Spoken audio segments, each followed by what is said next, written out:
Hi, hello, hola, buenos dias, everybody. Thank you for joining us for our Cafecito. My name is Isael Torres, one of our newer faces here at HACE with our programs team. And I have here Holly Garcia, and we'll be hosting you today with our Hola, Cafecito. buenos días. Good morning. Buenos dias, good morning. Mhm. So, thank you again all for joining us. Real quick plug for our upcoming summit. I hope that some of you are planning to join us. That'll be at the end of the month, next month, April 29th and 30th. More details on that on our website. For those of you interested in getting tickets, please visit that. We would love for you to join us during that summit, a very exciting event for us here at ACE. So just to get us started here, Holly, we love to ask our guests the most important question during these cafecitos is, how do you take your cafecito? Or what is your beverage of choice in the mornings? And I'll even add, what do you like to join it with? ¿Con qué lo acompañas? Well, I just happen to have it here. I do like a nice strong brew with a little bit of salted caramel creamer if I'm feeling fancy. And certain days I make it iced just so I can drink it faster. Okay, I love that. We are getting into warmer weather, so I think the iced coffee is going to make its own comeback. I know that Illinois went through a few of its cold days based It did. It off did. the news that we saw. Please throw in the chat here where you're joining us. We'd love to know where people are joining us today. So to get us started here, for those of you who are not familiar with DCFS, and I'll let you introduce this a little bit, Holly, is can you share with us how DCFS, how your role has started, a little bit of your background, what led you into this career path? Yeah, absolutely. So, the Illinois Department of Children and Family Services, or DCFS, is a state government agency here in the state of Illinois that is, that responds to concerns of child safety. We assess, any reports or concerns. We connect families with resources so kids can stay safe. We when that isn't possible, we, work to place children in safe environments, either with family or in, foster care. So our goal is really to help strengthen families. I started working with the agency a little over 2 years ago. I currently work as a foster parent recruiter. So I started in more on the recruiting for careers, but this opportunity kind of helps me get out a little bit into the community and find resources for families that I can bring to our caseworkers and kind of build connections with other resources that are available out there that people may not know about. So, um, and then I'm the bilingual recruiter, so I really like to focus on Hispanic communities and help locate bilingual resources as well. So that's been extremely satisfying, and I absolutely love this job. Yeah, I have a social work background myself, and you and I were talking a little bit before this that I myself had a chance to work in that environment, and so I really appreciate you and your team and the efforts that go into that type of work that is so important in our communities. Tell us a little bit more about yourself. Where did you grow up? What kind of helped inspire you to pursue this and be able to continue in your role? Yeah, so I was born in Mexico City. So my mom is an American citizen. My father is a Mexican citizen. And I lived in Mexico until I was about 7, almost 8 years old. And then we moved to St. Louis, Missouri. So I've been in the United States since I was a little child, but I do go back and visit my family and friends in Mexico frequently. I studied psychology. I worked in, preschool as a teacher, and I loved working with children, but I also, had kind of a drive to go into something a little bigger. So I went into state government employment. I worked as a bilingual agent, I guess, for a different department before I got to DCFS. So I worked in the revenue area with taxes, but my real passion was with people, working to help break down barriers and make things a little more accessible when it comes to anything that seems overwhelming. So when it's something with the government, something where someone family is in crisis or feels like they're about to be able to communicate and break these kind of scary barriers down for them, and kind of just make it a little more accessible, and that that's just kind of my thing, just helping people. Yeah, I'm curious with some of the things that you were mentioning, as far as that sense of fear, the scariness, if and when communities are needing to work with you, what would be something that you would want to share with folks considering this type of career, or just our community in general? What would you want them to know about this type of work that I think many of us would understand does have a bit of a stigma to it, but does ultimately work to serve? What would you want them to know about your role and your agency? I mean, I think the biggest thing is, on having empathy and really putting yourself in other people's shoes to see, people experience, difficulties on different levels all the time. So just putting yourself in their shoes and understanding that there is a bit of fear, but being the person that is the representative, but also the human element, and understanding that there are some barriers, but it is kind of your place to remove those barriers, and just understand that it's going to be okay. You try to communicate that what your common goal is: safety, it's protection of children, it's stabilizing families, it is growth and self-sufficiency. So you really are there to uplift and support. Yeah, no, and I appreciate that. Youth advocacy is something that I hope a lot of us could be more involved in. I think especially now, I think that's a phrase that we use a lot, but just knowing how to support children, especially during those moments of need that you and your agency do help with. And be their Following up a voice. little bit, so You know? yes, to be that advocate, right? To be their voice. Ultimately, the vulnerability that is being a child does come with those challenges that we as adults, I hope, can be a bit of a solution to that, and kind of help guide if and when that opportunity comes up. I wanted to follow up, in your experience, what are the personal qualities or leadership traits that would truly make someone successful in child welfare and community outreach work? Yeah. So, like I mentioned before, really being an empath, being empathetic, being able to have compassion. It's emotionally demanding. So you want to make sure that that you're not doing the work alone. There is a lot of support from your supervisors and other employees that work around you.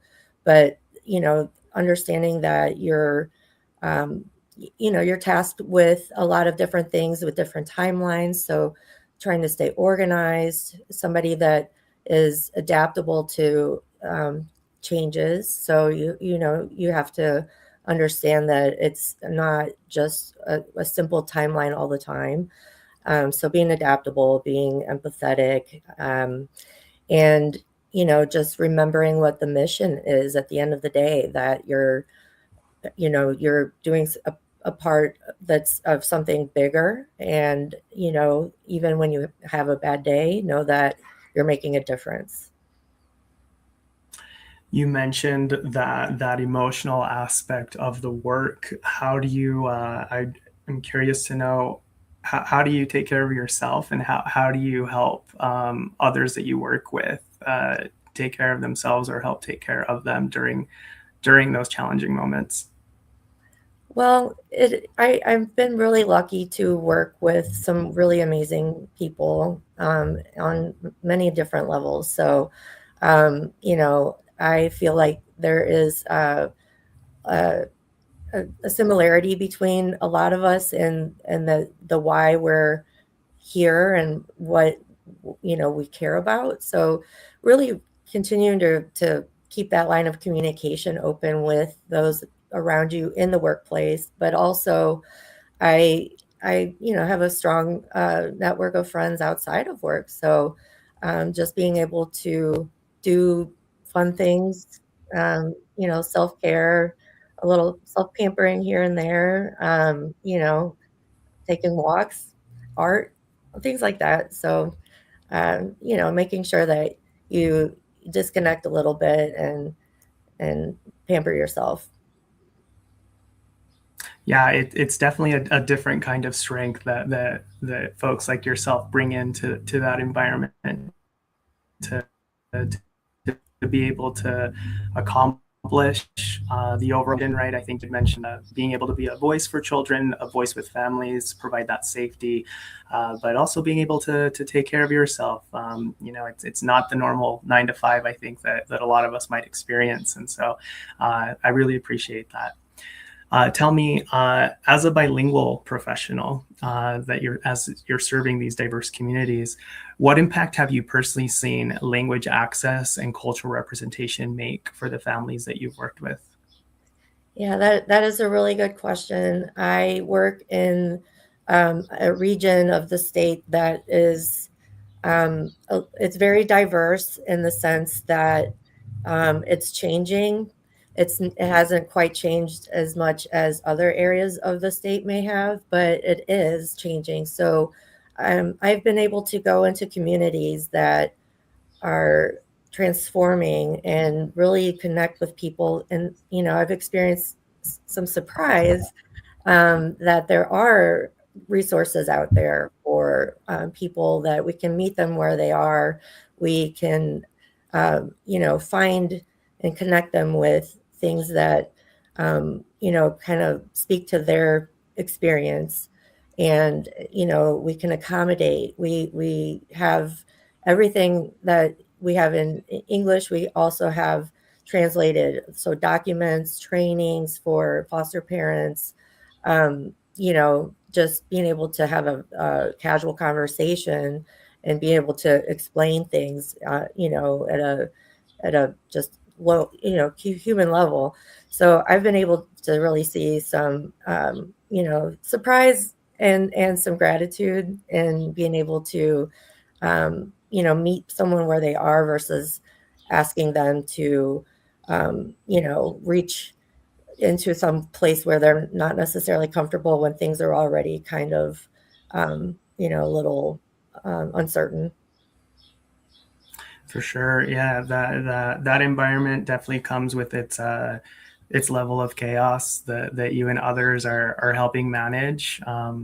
That meeting people where they're at is something that I think can be easily said, and yet in the practice, is not a straight line. And so I really feel that to folks who have thought of or discussed or just want to be more aware, know, what would you want folks who are looking into foster parenting to know, as far as what kind of support they can look for with your agency and other partners that you work with? Yeah, so we have designated, excuse me, foster parent support specialists. We do have an advocacy office. So if they and there's also some foster parent support groups out there that are outside of our agency. So I do believe that we do a good job of listening to any concerns. Our caseworkers are tasked with, making sure that the responsibility of certain things doesn't fall on the shoulders of the foster parents when it doesn't have to, and that we give them as much support on our end that we can give them. But definitely, part of my job is going out and finding additional ongoing resources that are out there that are continuously becoming more available, and making sure we can connect them with those resources. I love that. Yeah. Again, the idea of resources can vary in our communities. I'm curious to know if there's one that maybe has recently, surprised you. In my experience, again, as I had to work in that type of environment, I was happily surprised to know that there were resources to help folks get things like a free cell phone, so that they're able to access or communicate certain things. And so that was an example of something that I particularly appreciated being able to share with folks. Is there a resource that comes to mind that folks can maybe be more aware of, or find ways to support? It depends also on the age range of the children that might be in our care or affected. So there are resources we give to foster parents for the children's. Everybody's medical care is covered. There's resources available for childcare. There's excuse me, and there's resources available for older youth in care, such as scholarships and access to computers and housing as they become more independent. So I was actually surprised to see that how much we do to help the older youth become self-sufficient. And I've seen kids get scholarships and be able to go and study to become social workers themselves, which is kind of a great thing to see, that they want to turn back and bring that experience to help other kids in the future. So I think that's been one of the neatest things I've seen, is the turnaround and giving back to the next generation, and trying to advocate, and also be part of panels to give suggestions on how we can do better. I love that. As a social work background myself, I really resonate with that. Let me turn here to our chat and make sure we answer some of our questions here. I have here, how is DCFS working to support our Latino children, families, communities? So, our goal is to support families as early as possible. We try to keep them, safely together whenever we can. For Latino families specifically, that also means, meeting them in their language, providing resources that, kind of understand what their experience is. And depending on the location, there may be more than others. So that's why we're constantly searching for more things that we can bring to them. um, you know, we just really want to keep the families strong, keep children safe, keep them in the most the priority of everything that we do is for what's the best interest of the children. So that can look different depending on the family, but trying to find households that are bilingual. If we need to find, foster care for a child, that's a big one. So trying to, go out and speak to people and have, convey that importance of, continuing that language and that culture, while children are going through, and families are going through, maybe a transitional or a tough time. So, yeah. Following on that, what's the best way for families who would be interested in working with you to communicate with you, to access you, or relevant parts of your department to be able to help? So if they're interested in working with us is becoming foster parents, like a traditional foster parent, they can reach out to us. There's, they can request information on our website, which one of us will reach out to you and go over the initial licensing questions and get you connected with a licensing representative that will go through that entire process.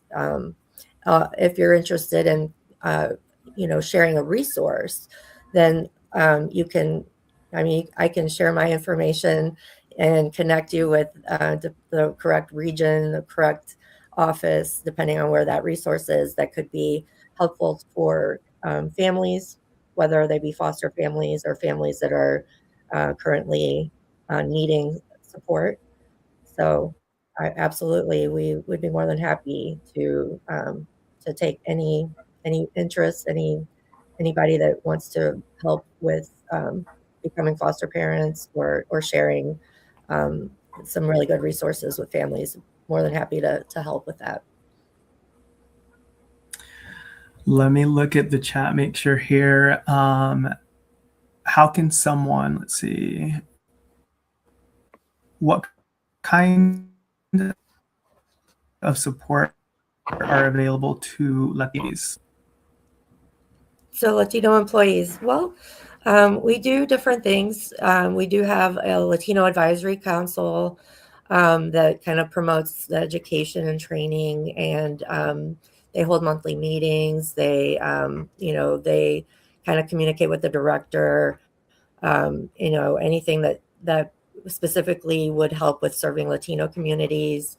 We also have a group called the Salud, supporting aspiring Latinos United in Development. So that is a program where there's currently like a mentorship that newer employees can be partnered up with a mentor that's much more tenured and like a already in the leadership roles, so they can partner up and really help each other grow their career path and see that, kind of remove those barriers that people might feel when they're starting off. So I think we do have some really good resources for employees. So those are two that come to mind. And I'll look at one more here. How can someone engage with DCFS on a volunteer basis? So on a volunteer basis, I would say, since we are a state government, agency, we don't necessarily have volunteers that we manage, but there are other agencies around, such as CASA, like the court-appointed special advocates, that work kind of alongside, and they work, advocating for children in foster care or in, care of DCFS. So there are definitely some volunteer opportunities out there where you could be helping in the same kind of arena. So I would say going out and looking at like CASA and maybe even other private agencies to see if they have opportunities. Thank you. And let me just start winding us down here. Let's see. Let me ask, what would excite you the most about the future of DCFS and HACE, the Hispanic Alliance for Career Enhancement? What would it excite you with a partnership with us and other folks who want to be able to be supportive of DCFS?